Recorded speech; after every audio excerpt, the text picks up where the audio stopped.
La chef du gouvernement Victoire Toméga-Dogbe a présidé jeudi 4 novembre 2021, la troisième réunion du cadre de concertation entre l'État et le secteur privé.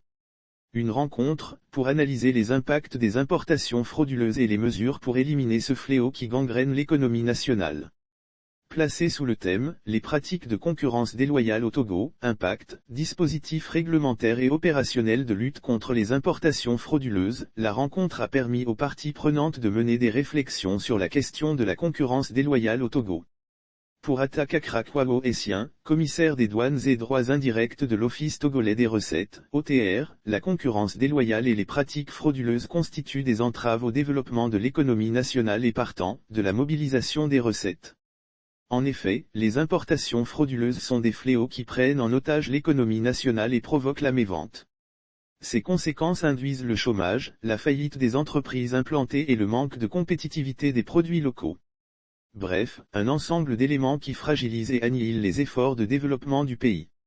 Pour la chef du gouvernement Victoire Toméga-Dogbe, les importations frauduleuses sont une préoccupation majeure du gouvernement avec à sa tête le chef de l'État. Les importations frauduleuses sont une préoccupation majeure tant des pouvoirs publics que des opérateurs économiques en raison de leurs impacts négatifs multisectoriels. Au Togo, selon les estimations de l'OTR, ce sont des dizaines de milliards de FCFA qui ne sont pas encaissés ou qui sont perdus en raison de ces activités frauduleuses.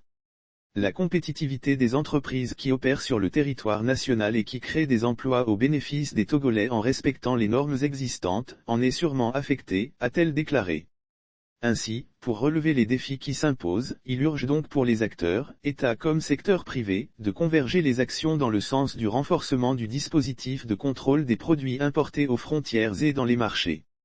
Et ceci passe notamment par l'opérationnalisation du système de marquage des produits et des sanctions contre les contrevenants. À l'occasion, les acteurs du secteur privé tout en témoignant leur gratitude au gouvernement, n'ont pas manqué de renouveler leurs engagements à le soutenir dans ses efforts de développement et de lutte contre le commerce illicite.